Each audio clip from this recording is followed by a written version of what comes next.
sucedió en Baja California. Un gobernante electo que quiso prolongar su mandato. ¿Fue un intento de golpe de Estado? Se lo preguntamos y nos lo dice nuestro invitado en el Sillón de Pensar.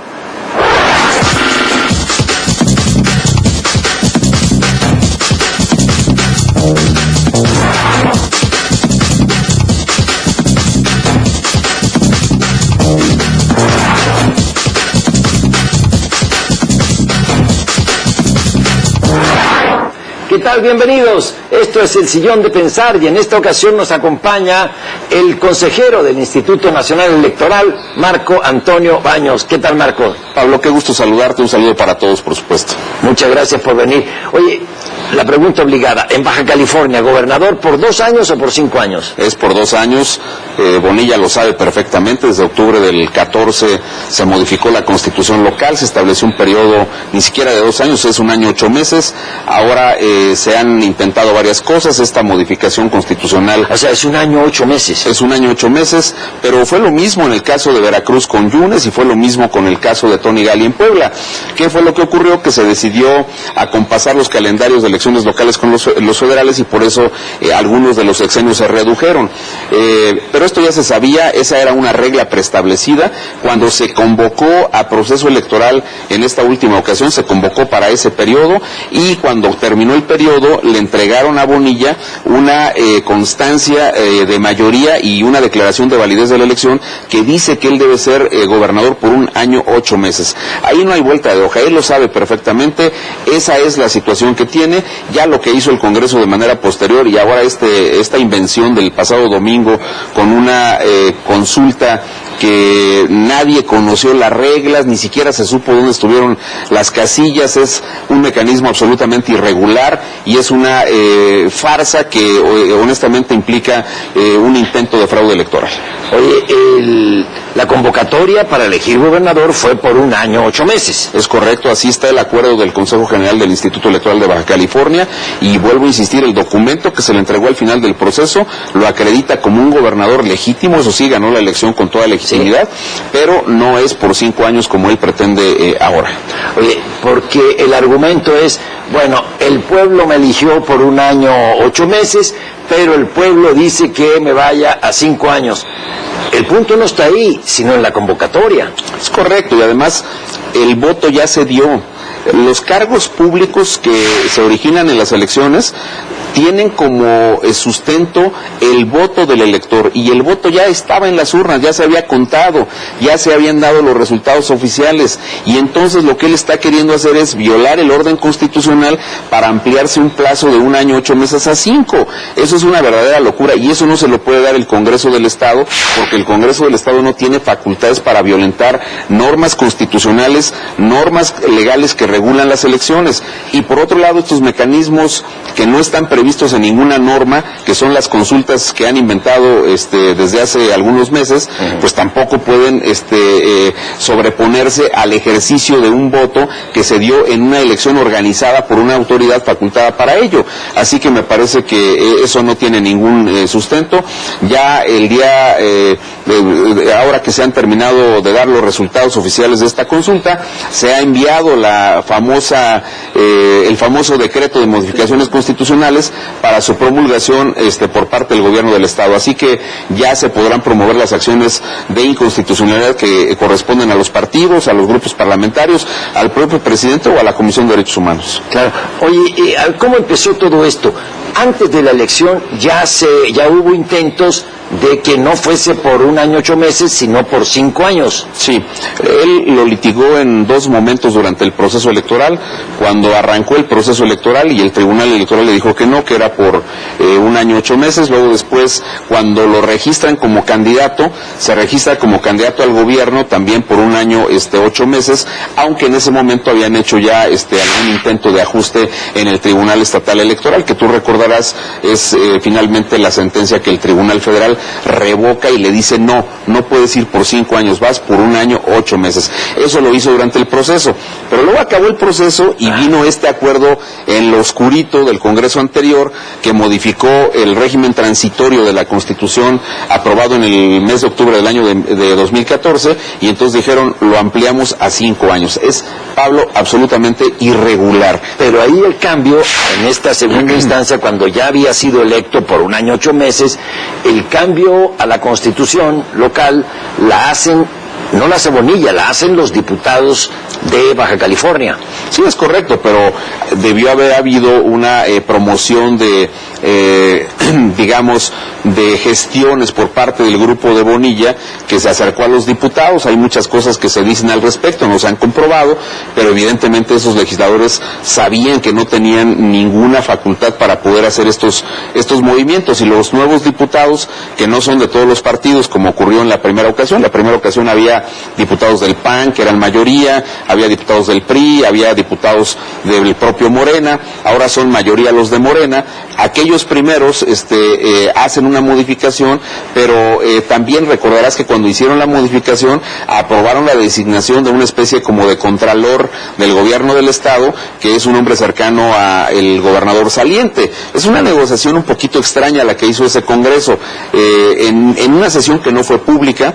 Luego después, de manera posterior, cuando los 3 de los 5 ayuntamientos aprueban la modificación constitucional, se van a Playas de Rosarito, tienen una segunda sesión ya para ordenar la expedición del decreto, que luego se perdió y apareció misteriosamente ya el día de hoy para ser entregado al gobierno del estado, y lo promulgue finalmente.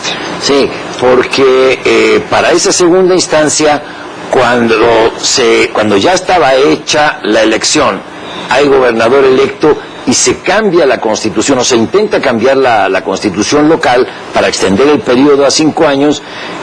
Yo vi las declaraciones iniciales del presidente del Congreso, un priista, donde dice que se nos presionó, se nos intentó sobornar con $1 millón, por lo menos fue mi caso, dijo, $1 millón, para llamar a sesión y cambiar la Constitución.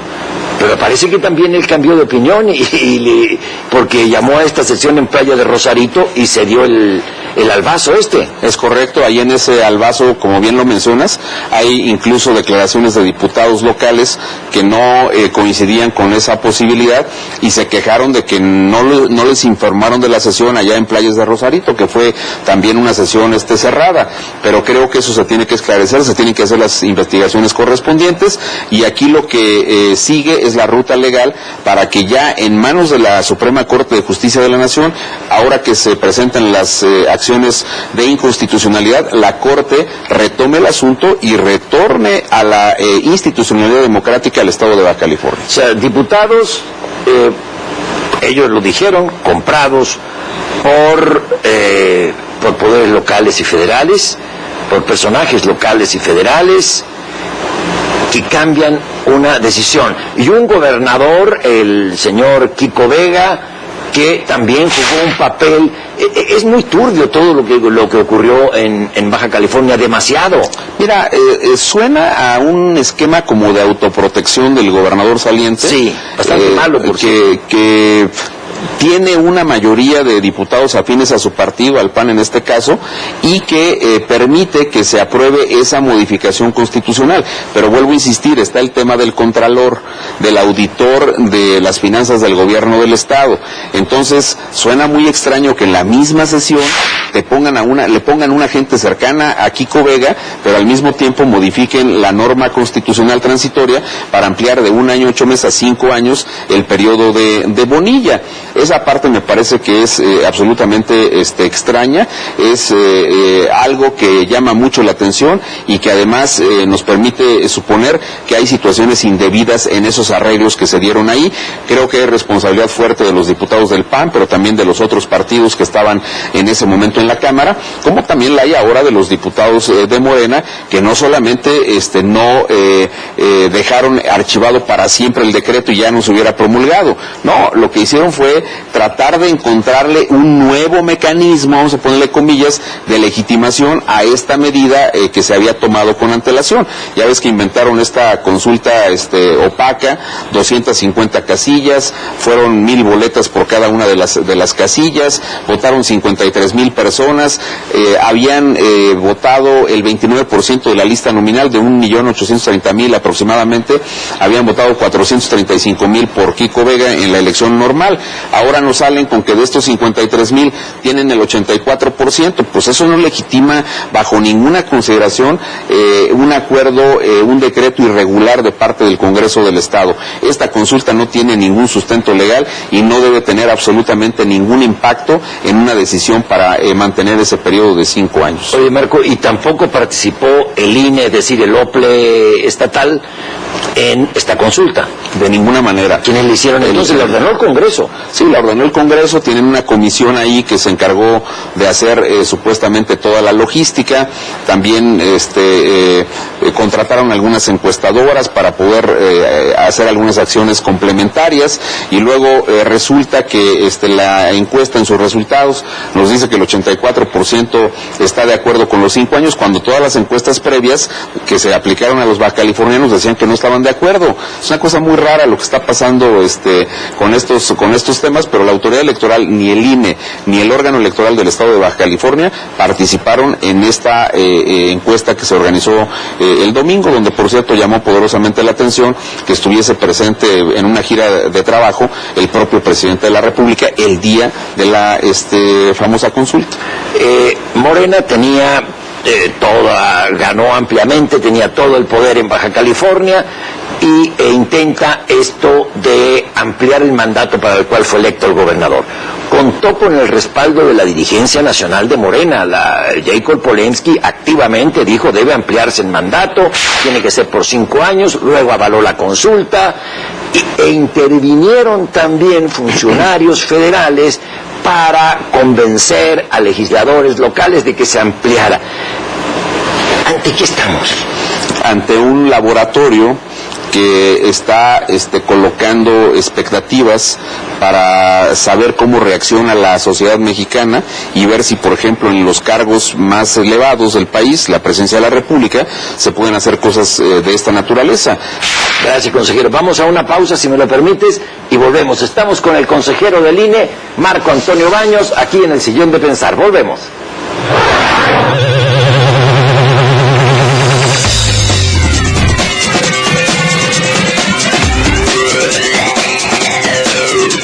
Lugares, historia.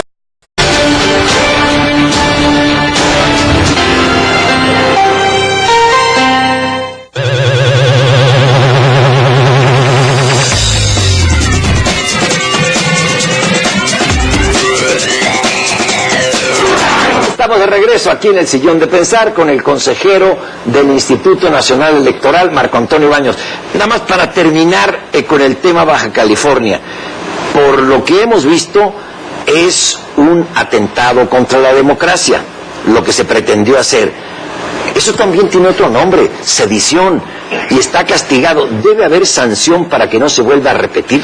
En mi opinión, debe de haber una investigación sobre el comportamiento de los legisladores del estado de Baja California que aprobaron este decreto. Debe haber también una investigación respecto a estas declaraciones que el diputado priista que presidía el Congreso en la legislatura pasada hizo respecto a los intentos de soborno. Me parece un asunto que reviste la mayor importancia y que por tanto se tiene que sanear hasta sus últimas consecuencias. Si alguien se corrompió en una decisión de esta naturaleza, tiene que ser castigado. Y esto también se podría equiparar, pues casi lo voy a decir con claridad, Pablo, pero esto parece un golpe de Estado, porque aquí entonces yo soy el que decide como gobernante qué periodo quiero, cuando tienes normas a las que te debes y a las que estás obligado a respetar, que no te alcanza un año año, 8 meses para desarrollar políticas públicas, bueno, pues eso ya lo sabías con antelación. Entonces, ¿por qué no te esperaste a jugar en un periodo más largo? Esta situación es muy delicada y vuelvo a repetir, yo tengo absoluta confianza en que la Corte tomará una decisión adecuada. Lo único que, digamos, procedimentalmente me preocupa es que se requiere una votación calificada de parte de la Corte, es decir, 8 votos de los 11 que integran a la sala, al Pleno de la Suprema Corte de Justicia de la Nación. Eso es un tema que debe ser examinado, pero ya la Corte ha sentado en otros momentos precedentes. Esto sería, insisto, un atentado contra el avance democrático que tenemos y contra la institucionalidad que hemos construido en los últimos 30 años. Se necesitan 8 votos de 11 del Pleno. Sí, así es.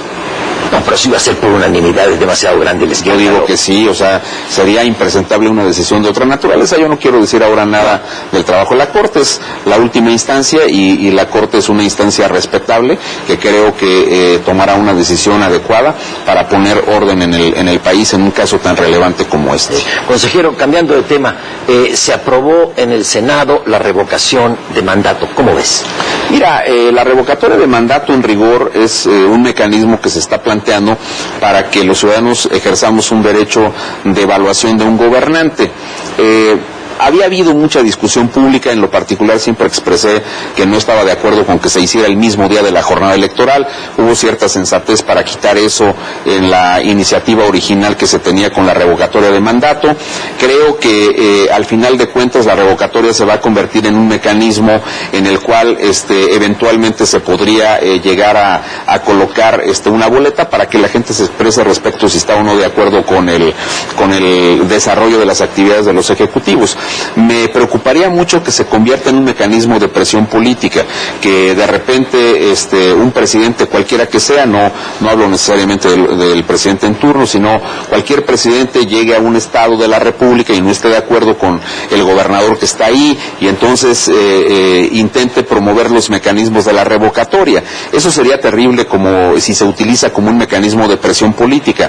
Al final de cuentas, creo que también es saludable que se pongan algunas reglas, ya están algunas reglas en la Constitución, pero falta todavía una legislación secundaria que sea mucho más clara respecto a cómo va a ser el procedimiento de la propia revocatoria de mandato. No me gusta un detalle de la revocatoria y también lo quiero decir con claridad, porque al final de cuentas, si tú vas de nueva cuenta a la urna en una boleta específica por la vía de la revocatoria del mandato, cuando tienes, como el caso del presidente de la República, que tiene un nivel de popularidad muy alto, que es muy carismático, que tiene la base de votos más amplia que se ha registrado en la historia reciente de México, yo pienso que no es necesario que el presidente se mantenga en campaña. Al final de cuentas también significa eso la revocatoria de mandato, es decir, mantienes a un gobernante en una campaña permanente. Hoy día lo que necesita México es que los gobernantes se pongan a administrar, que se pongan a diseñar y a operar políticas públicas que resuelvan la problemática nacional y las problemáticas específicas en los estados. No queremos gobernantes en campaña, queremos gobernantes gobernando, diseñando, implementando políticas públicas, insisto, que vayan al corazón de las problemáticas sociales más fuertes que tenemos. Yo creo que esa parte se tiene que valorar y yo espero que el mecanismo se utilice con sensatez. Oye, consejero, pero, se aprueba ahora, faltan que se aprueben muchos detalles en la Cámara de Diputados, etcétera. Sin embargo, esto va a regir para este gobierno porque la convocatoria para elegir presidente de la República, en este caso, y los gobernadores, fue, en el caso del presidente, por 5 años, 10 meses. ¿Lo puede cambiar una ley cuando ya empezó a correr ese periodo y decir, no, que va a ser por 3 años y que se vaya en 3 años? ¿No está bien eso? No está bien, evidentemente no. Aquí lo que está planteándose con la revocatoria es que después de los 3 años, dentro del siguiente cuatrimestre, se pueda aplicar este mecanismo. Yo lo que creo es que sí se corrigieron algunos detalles, pero al final de cuentas, la revocatoria de mandato es un símil de una consulta popular. Sí, porque van a poner una pregunta específica. En la ley de consulta popular, si el dictamen se aprobó como yo lo había revisado hace unos días, pues ahí estaba impedida para la consulta popular que se hagan consultas en materia electoral. La revocatoria es una modalidad de la consulta, entonces ahí podemos tener algunas contradicciones, pero te vuelvo a repetir, aquí lo importante será cómo se utilice, cómo se aplique el método. Si se quiere requiere una evaluación específica de los gobernantes, pues puede ser esa una vía. Ahora, digamos, estando fuera de una jornada electoral, ya no me preocupa tanto, porque si no, imagínate nada más que el presidente en turno, insisto, con ese nivel de aceptación que tiene, que eso no es ilegítimo, al contrario, eso es saludable para el país, pero evidentemente será más saludable dependiendo de cómo se utilice. Pero si el presidente se va a las urnas y está en campaña y tiene una Cámara que se va a renovar y vuelve a generarse el mismo fenómeno del 2018, pues entonces las minorías van a ser avasalladas y van a desaparecer en la composición de la Cámara de Diputados, lo cual no sería saludable para el país. No, pero rige a partir de este sexenio, es decir, en marzo de 2022 vamos a ir a votar, si se da el caso, por revocación de mandato del presidente, cuando en realidad lo elegimos por 6 años o 5 años, 10 meses. Sí, es lo que se está planteando, porque aquí lo que nos están diciendo es que la revocatoria de mandato no es un mecanismo de elección, ya tienes elegido al gobernante, sí. Es un mecanismo de evaluación de su gestión. Eso nos lo están vendiendo así. Por eso yo digo que me preocupa mucho que mantengas a un gobernante en lugar de estar administrando en campaña permanente. Eso es lo que me parece debemos erradicar. Pero ese mecanismo nos puede llevar a eso. Veo otro riesgo, ojalá que esté equivocado. Va a haber una agitación política permanente en el país. Es decir, se van a impedir los acuerdos políticos, ya que puedo tumbar a este gobernador o a este presidente en la Cámara de Diputados o en los congresos locales, no le voy a dar nada para que se vaya, e inclusive las guerras internas, para que se vaya el de mi partido, porque quítate tú para ponerme yo. Es decir, vamos a entrar en un proceso de efervescencia política permanente. Lo dices bien, y no es conveniente. Hemos visto experiencias en otros países donde la efervescencia política permanente lleva a situaciones extremas. Ecuador es un caso paradigmático, porque tú sabes bien, como analista de muchos temas y conocedor de estas realidades, sabes bien que Ecuador no ha podido tener estabilidad política. Casi ningún presidente termina los periodos, sí. Y luego de repente vemos tanques de guerra, vemos al ejército en las calles reprimiendo manifestaciones de los ciudadanos. Eso acaba de acontecer en el caso concreto de Ecuador. Vemos situaciones como la de Perú, que lamentablemente los temas de corrupción asociados a esta empresa brasileña, que igual anduvo por acá en México, tienen impactos terribles en Perú, pese a que ha tenido acciones muy importantes de ataque a la corrupción. Los últimos presidentes de Perú están en condiciones sui generis, incluso candidatos presidenciales. Keiko Fujimori, que ha sido, hasta donde yo recuerdo, 2 o 3 veces candidata a la presidencia, está en la cárcel. Alan García, que le ganó a Keiko, también está en la cárcel. Exacto, Pedro Pablo Kuczynski. Ollanta Humala está en arraigo domiciliario. Alan García se suicidó. En fin, entonces son situaciones que debido a esas efervescencias que no logran cuajar una normalidad de trabajo institucional en los países, pueden generar situaciones extremas. Pues vamos a tener, te repito, una polarización muy grande. O sea, ahí sí va a tomar cuerpo esto de esta guerra fantasiosa que sacaron de conservadores contra liberales, y hacerle la vida imposible a un gobernador que se le puede tumbar y a un presidente que se le puede tumbar por ser conservador o por ser... es peligroso el paso que se está dando. No sé si estoy demasiado alarmado y alarmando a quienes nos ven y nos escuchan, pero lo veo clarísimo.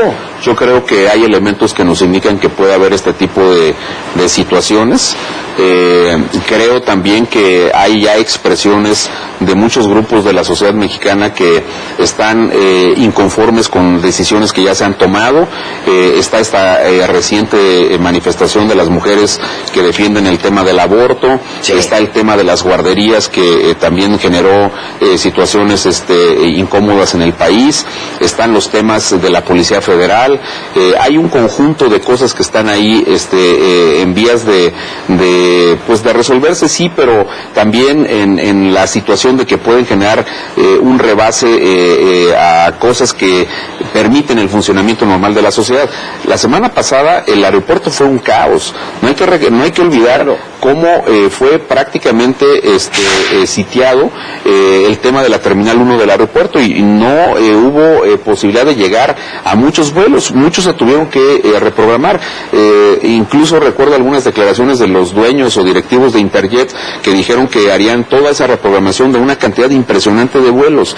Imagínate tú que eso se vuelva una normalidad para la expresión de los ciudadanos. Eso me parece que ya está generando situaciones que pueden ser incómodas. Incluso a propósito de la toma del aeropuerto, recordarás una escena por ahí que le dio la vuelta a los noticieros, en la cual una persona de una camioneta de color blanco se hizo de palabras con uno de los manifestantes que estaban impidiendo el acceso al aeropuerto. Había mucha desesperación de ciudadanos que querían llegar al aeropuerto y de otros que defendían sus derechos laborales por la vía de interrumpir el acceso al aeropuerto. No creo que sea la ruta que debamos de seguir en México, sino tener procedimientos muy aceitados y tener un esquema donde quede con claridad cómo se toman las decisiones y por qué se toman las decisiones, y también qué recursos públicos van a esas decisiones y cómo se van a ejercer. Bueno, oye, consejero, entonces, en síntesis, porque ha sido muy sustanciosa la conversación contigo, Baja California, ¿cómo lo resumiríamos? Como un atropello a la institucionalidad democrática y como una urgencia para que la Corte nos regrese a un estado de normalidad en apego a la Constitución. Mencionaste la palabra similar a un intento de golpe de Estado. Es que es un golpe de Estado. Si tú no respetas las normas, pues ¿qué es lo que pasa con los golpes de Estado? Son eso. Te arrogas el poder por una vía distinta para prolongar los mandatos o para establecer mandatos. Aquí es para la ampliación de un mandato que ya le dieron en las urnas, pero para 1 año 8 meses. ¿Y revocación de mandato? Revocación de mandato se nos vende como un mecanismo de evaluación de los gobernantes. Tengamos mucho cuidado que no se convierta en un instrumento de control político. Muchas gracias, consejero. Muchas gracias, Pablo, a ti. Marco Antonio Baños, consejero del Instituto Nacional Electoral, aquí en el Sillón de Pensar. Le damos las gracias a él por venir hasta acá y a usted por acompañarnos. Hasta la próxima.